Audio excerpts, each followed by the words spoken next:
अस्सलाम वालेकुम नाज़रीन, मैं मोहम्मद असलम हुसैन सियासत की खबरों में आप सबका इस्तकबाल करता हूँ। राष्ट्रीय स्वयं सेवक संघ के सरबराह मोहन भगवत ने कहा कि महज कानून वज़ा करने से पसमानदा तबकों को मदद नहीं होगी और इनकी तरक्की के लिए दिल व दिमाग में तब्दीली की ज़रूरत है। इनका ये रिमार्क्स इन दिनों सामने आया है जब उन्होंने ज़ात पात के तस्वुरात को ख़त्म करने पर जोर दिया है। वो कहते हैं कि हर वो चीज़ जो इम्तियाजी सलूक का बायस बनती है इसे हमेशा के लिए ख़त्म कर देना चाहिए। महर्षि वाल्मीकि यौम पैदाइश के मौके पर कानपुर के नाना राव पार्क में एक तकरीब से खिताब करते हुए मोहन भगवत ने कहा कि मुल्क में आइन को तरतीब देते वक्त डॉक्टर भीमराव अंबेडकर ने रिमार्क किया था कि पसमानदा समझने वालों को अब इस तरह समझा जाएगा कि वो बराबर हैं, कानून के मुताबिक इनको भी बराबरी मिलनी चाहिए। कांग्रेस के सदारती उम्मीदवार शशि थरूर ने कहा कि गांधी खानदान इंतखाबात में इनकी और एक और उम्मीदवार मल्लिकार्जुन खड़गे की हिमायत कर रहा है और इनमें से किसी के साथ भी मोतसबाना रवैया नहीं अपना रहा है। महाराष्ट्र प्रदेश कांग्रेस कमेटी के दफ्तर में पार्टी ओहदेदारों से मुलाकात के बाद शशि थरूर ने सहाफ़ियों को बताया कि इनका मकसद 2024 के इंतखाबात से कबल कांग्रेस को मजबूत बनाना है। गांधी खानदान मुझे और खड़गे जी को अपना आशीर्वाद दे रहा है क्योंकि हम कांग्रेस को मजबूत करने के लिए इलेक्शन लड़ रहे हैं। उन्होंने कहा कि जैसा कि कुछ लीडरों का यह दावा है। थरूर ने कहा, गांधी खानदान के साथ मेरी बातचीत के बाद मुझे यकीन है कि इनकी तरफ से मेरे या खड़गे के साथ कोई मोतसबाना रवैया नहीं है। मुल्क की तारीखी इबादतगाहों को कानूनी तहफ़्फ़ुज़ फराहम करने वाले प्लेसेस ऑफ वर्शिप एक्ट को चैलेंज करने वाली पिटीशनों के खिलाफ all India Muslim personal law board ने भी सुप्रीम कोर्ट से रुजू किया है। वाज़ेह है कि यह कानून 1947 से कबल की इबादतगाहों की मजहबी हैसियत को अदालतों में चैलेंज करने की राहें मजदूद करता है। इस कानून के मुताबिक 15 अगस्त 1947 को जिस इबादतगाह की जो मजहबी हैसियत थी वही बाकी रहेगी और इसे कोर्ट में चैलेंज नहीं किया जा सकता। इस कानून की चंद दफ़ात को चैलेंज करते हुए मुतअद्दिद पिटीशन सुप्रीम कोर्ट में दाखिल की गई है। इनके खिलाफ all India Muslim personal law board भी अदालत पहुंच गया है। अपनी पिटीशन में बोर्ड ने यह कानून का दिफा करते हुए इसे तरक्की पसंद कानून से ताबीर किया है जो आइन की सेकुलर खदरों के ऐन मुताबिक है। एक ऐसे वक्त में जबकि मुल्क में नफरत फैलाकर समाज में इंतशार पैदा करने की कोशिशें तेज हो गई है, इतवार को मुंबई के खिलाफत हाउस से निकाले गए ईद मिलादुन्नबी सल्लल्लाहु अलैहि वसल्लम के जुलूस में मोहब्बत को आम करने और इसके जरिए नफरत का मुकाबला करने पर जोर दिया गया। मुसलसिल 103 सालों से खिलाफत हाउस से निकाले जा रहे मरकजी जुलूस में इस साल भी साबिक़ा सालों की तरह शुरका का अज़दाम नजर आया, जिनका जगह जगह शानदार खैर मकदम किया गया। जुलूस की क़यादत दरगाह अजमेरी के सज्जादा नशीन सैयद वाजिद हुसैन चिश्ती ने की, जबकि मेहमान खुसूसी की हैसियत से गांधी जी के परपोते तुषार गांधी शरीक हुए। तुषार गांधी ने जुलूस को हिंदू मुस्लिम इत्तेहाद की अलामत करार देते हुए मिलकर नफरत की सियासत का मुकाबला करने की जरूरत पर जोर दिया।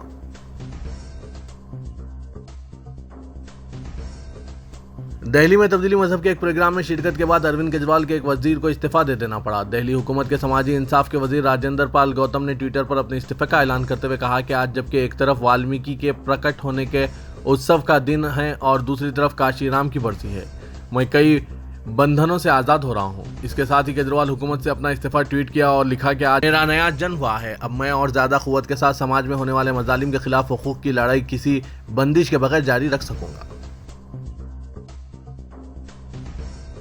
कौमी दारकूमत दिल्ली में एक बार फिर पुलिस की मौजूदगी में मुसलमानों के खिलाफ खुलेआम इश्तियालंगेजी की गई। दिल्ली से बीजेपी के रुकन पार्लियामेंट प्रवेश वर्मा, गाजियाबाद से मेंबर असेंबली नंदकिशोर गुर्जर और साधु संतों ने इश्तियालंगेज बयान देते हुए कत्ल व गारतगिरी की बात की। इन लोगों ने विश्व हिंदू परिषद के स्टेज से खुलकर कानून को अपने हाथ में लेने के लिए लोगों को उकसाया और पुलिस तमाशा देखती रही। काबिल जिक्र है कि इससे कबल दिल्ली के जंतर मंतर पर भी मुसलमानों के खिलाफ खुलेआम इश्तियालंगेजी की गई थी और जब इसका वीडियो मंजरेआम पर आया तो मुल्क भर में बेचैनी फैल गई थी। एक बार फिर विश्व हिंदू परिषद के रहनुमाओं ने ऐसे नफरत अंगेज बयानात पुलिस की मौजूदगी में दिए हैं। मनीष शर्मा नाम के नौजवान के कत्ल के खिलाफ बतौर एहतजाज शुमाल मशरक़ी दिल्ली के सुंदर नगर इलाके में विराट हिंदू महासभा मुनक्किद की गई थी, जिसमें आचार्य योगेश्वर ने कहा कि अब वक्त आ गया है कि शरपसंद अनासिर को सबक सिखाया जाए। उन्होंने कहा कि कसीर तादाद होने के बावजूद हमारे हिंदू भाइयों का बेदर्दी से कत्ल किया जा रहा है, ये बदकिस्मती की बात है। इसलिए आप लोगों से कहूँगा कि इकट्ठे हो जाओ, जहाँ भी ये लोग हिंदू भाई और बहनों के उंगलियां दिखाएं, इनकी उंगलियां ना काटे बल्कि इनका हाथ काट दें। आचार्य ने मजीद कहा कि जरूरत पड़ने पर इनका गला भी काटने से बाज ना आए। इसी प्रोग्राम में महंत नौल किशोर दास ने कहा कि चाकू की लड़ाई लफ्जों से नहीं लड़ी जा सकती, हिंदुओं को शास्त्र और हथियार दोनों को साथ लेकर चलना होगा। कांग्रेस के साबिक सदर राहुल गांधी ने कहा कि मुल्क के नौजवानों को गुमराह करके इन्हें नफरत के शिकंजे में फंसाने की कोशिशें की जा रही है, इसलिए इन्हें भटकने से बचाने के लिए रोजगार देकर इनके मुस्तकबिल को संवारने की जरूरत है। फेसबुक पर एक तस्वीर पोस्ट करते हुए उन्होंने कहा कि यह आज सुबह की भारत जोड़ो यात्रा की तस्वीर है। ये नौजवान कह रहे हैं कि हमारे प्यारे हिंदुस्तान में नफरत की कोई जगह नहीं है। आखिर मुल्क के लोग नफरत के खिलाफ आवाज़ क्यों उठा रहे हैं? आप सब जानते हैं, चंद साल पहले हमारे मुल्क में ऐसा माहौल नहीं था जैसा कि आज है। पहले भाईचारा था, बाहमी मोहब्बत थी, लेकिन आज ऐसा नहीं है और यही भारत जोड़ो यात्रा करने की एक बड़ी वजह है। उन्होंने कहा कि हमारे नौजवान हमारे मुल्क का मुस्तकबिल है, इन्हें नफरत की नहीं मोहब्बत की ज़रूरत है। इन्हें रोज़गार चाहिए ताकि वो अपने ख़ानदान और मुल्क का मुस्तकबिल बना सकें। एक तरफ उत्तर प्रदेश के वज़ीर आला योगी आदित्यनाथ ने ईद मिलादुन्नबी सल्लल्लाहु अलैहि वसल्लम के मौके पर रियासत के लोगों को मुबारकबाद पेश की और उम्मीद जाहिर की कि यह त्यौहार मुआशरे में अमन और हम आहंगी बढ़ाने के लिए नई तहरीक देगा। वज़ीर आला योगी आदित्यनाथ ने अपने पैगाम में कहा कि यह त्यौहार हज़रत मोहम्मद सल्लल्लाहु अलैहि वसल्लम के यौम पैदाइश पर मनाया जाता है। मुझे उम्मीद है कि यह त्यौहार मुआशरे में अमन और हम आहंगी को बढ़ाने के लिए नई तहरीक देगा। वहीं दूसरी जानिब आसाम के कुछ इलाकों में अमन व अमान का हवाला देकर जुलूसों और लाउड स्पीकर पर पाबंदी लगा दी गई।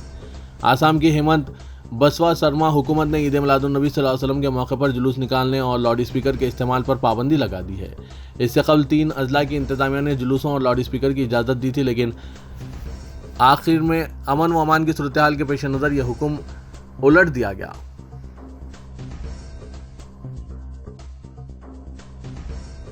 तुर्की की हुकूमत और लीबिया की तराबलीस में कायम उबूरी हुकूमत के दरमियान गुज़िश्ता पीर को लीबिया के इलाकाई पानियों में तुर्क लीबिया की मखलूत कंपनियों की तरफ से हाइड्रोकार्बन की तलाश से मुतालिक एक मुतनाज़ा मुफाहिमत की याददाश्त ने मशरक़ी बहर रूम के ममालिक बिलखुसूस यूनान, मिस्र और साइब को नाराज़ कर दिया है और यह मशरक़ी बहर रूम में इस्तेहकाम के लिए संगीन खतरा है। लीबिया की हरीफ मशरक़ी बुनियादों पर कायम हुकूमत और लीबिया की पार्लियामेंट ने भी इस मुआहदे को मुस्तरद कर दिया है।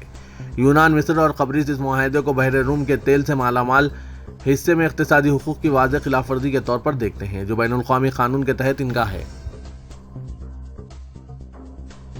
तेलंगाना के वजीर फाइनेंस हरीश राव ने इल्ज़ाम लगाया कि मंगूर असेंबली हल्के के ज़मनी इंतखाब में मुख्तलिफ जमातों के पार्टी कायदीन को खरीदने के लिए बीजेपी ने कारों और मोटर बाइक्स तकसीम करने का फैसला किया है। इसके लिए बीजेपी ने 200 ब्रेज़ा कार और 2000 मोटर बाइक्स बुक किए हैं। एक प्रेस कॉन्फ्रेंस में खिताब करते हुए हरीश राव ने कहा कि बीजेपी इस इंतखाब में कामयाबी के लिए पानी की तरह पैसे बहा रही है। उन्होंने कहा कि मंगूर असेंबली हल्के में एक तरफ कायदीन और कारकुनों में भारी रकम तकसीम की जा रही है तो दूसरी तरफ गाड़ियों की तकसीम भी की जा रही है। उन्होंने कहा कि कौन कौन से शोरूम में गाड़ियों को बुक किया गया है, इनके पास इसकी तमाम तफसीलात मौजूद है। इलेक्शन कमीशन को इसकी तफसीलात पेश की जाएगी। हरीश राव ने कहा कि राजगोपाल रेड्डी ने 18,000 करोड़ रुपए के कॉन्ट्रैक्ट के कामों को हासिल करने के बाद बीजेपी में शामिल हुए हैं। रियासत तेलंगाना बिलखुसूस शहर हैदराबाद इतवार को ईद मिलादुन्नबी सल्लल्लाहु अलैहि वसल्लम इंतहाई अकीदत व एहतराम के साथ मनाया गया। हर तरफ दुरूद सलाम की सदाओं से फिजाएं मुअत्तर हो गई थी। खास तौर पर हैदराबाद के पुराने शहर के गली गली और कूचे कूचे रंग बिरंगी रोशनियों से जगमगाने लगे हैं और हर तरफ सब्ज परचम नजर आ रहे थे। तारीखी मक्का मस्जिद के अलावा शहर की कई मसाजिद और इमारतों को बरक़ी खमखमों से मुनव्वर किया गया है। ईद मिलादुन्नबी सल्लल्लाहु अलैहि वसल्लम के मौके पर कई मुकामात पर आम ताम का इंतजाम किया गया और कई जगहों पर खून के अतिये के कैंप्स भी मुनक़िद किए गए थे। शहर के मुख्तलिफ इलाकों में इतवार की फजर के बाद से ही मिलाद के जुलूस निकाले गए, जिसमें नौजवानों और बच्चों की कसीर तादाद शरीक रही। तमाम जुलूस शाम तक पुरअमन तौर पर इख्तिताम को पहुंचे। रुकने पार्लियामेंट हैदराबाद व सदर मजलिस असदुद्दीन ओवैसी ने मुसलमानों की आबादी के हवाले से आरएसएस सरबराह मोहन भगवत को निशाना बनाया। ओवैसी ने कहा कि मुसलमानों की आबादी बढ़ नहीं रही है बल्कि कम हो रही है। उन्होंने कहा कि मोहन भगवत आदाद शुमार के हवाले से बात नहीं करते। वाज़ेह के मोहन भगवत ने हाल ही में नागपुर में कहा था कि हिंदुस्तान को एक सोची समझी जामे आबादी कंट्रोल पॉलिसी तश्कील देनी चाहिए जो तमाम समाजी ग्रुपों पर यकसा तौर पर लागू हो। साथ ही उन्होंने आबादियाती अदम तवाज़ुन का मसला भी उठाया और कहा कि आबादी का अदम तवाज़ुन जोग्राफियाई हुदूद में तब्दीली का बायस बनता है। आरएसएस के सरबराह ने कहा था कि कम्युनिटी की बुनियाद पर आबादी का अदम तवाज़ुन एक अहम मौजू है और इसे नज़रअंदाज नहीं किया जाना चाहिए। खबरसां एजेंसी ANI ने असदुद्दीन ओवैसी का एक वीडियो पोस्ट किया जिसमें वो कह रहे हैं कि मुसलमानों की आबादी नहीं बढ़ रही है, आप गैर ज़रूरी तौर पर टेंशन ले रहे हैं, मुसलमानों की आबादी घट रही है। Sunni United forum of India और कादरिया इंटरनेशनल ऑर्गेनाइजेशन की जानिब से पुराने शहर हैदराबाद में निकाली गई मिलादुन्नबी रैली में हज़ारों लोगों ने शिरकत की।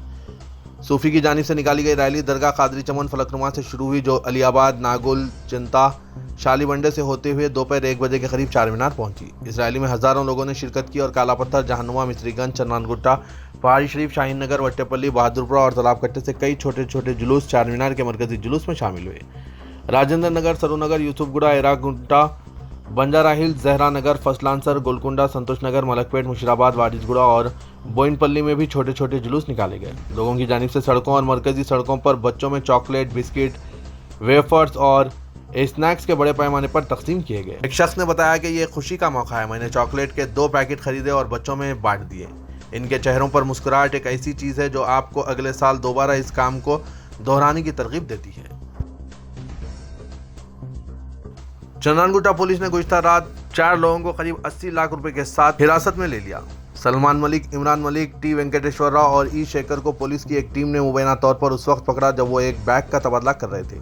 चन्नानगुट्टे में महबूबनगर चौराहे पर 79,25,000 रुपये लेकर एक बैग को एक दूसरे को दिए जा रहा था। पुलिस ने चारों अफराद को पूछगछ के लिए हिरासत में ले लिया है और 2 कारें, इनके मोबाइल फ़ोन और नकदी भी जब्त कर ली है। कागजी कार्रवाई की जांच के लिए पुलिस ने इनकम टैक्स अफसरान को मुतला किया है। ऑल इंडिया बज़्म रहमत आलम कमेटी ने मुमताज़ सहाफ़ी और बुद्धवनम प्रोजेक्ट के स्पेशल ऑफिसर मालेपल्ली लक्ष्मैया को मिलादुन्नबी सल्लल्लाहु अलैहि वसल्लम के मौके पर रहमत आलम अमन अवार्ड 2022 से नवाजा है। मासाब टैंक पर मौजूद ख्वाजा मेंशन में मुनक़िदा एक इस्तक़बालिया में ये अवार्ड मुमताज़ वकील M.A. मुजीब, ऑल इंडिया बज़्म रहमत आलम के सदर और मजहबी रहनुमाओं जैसे मौलाना सआदत पीर बगदादी और सैयद की मौजूदगी में दिया गया। मतीन अली शाह क़ादरी समेत दीगर अफराद भी मौजूद थे।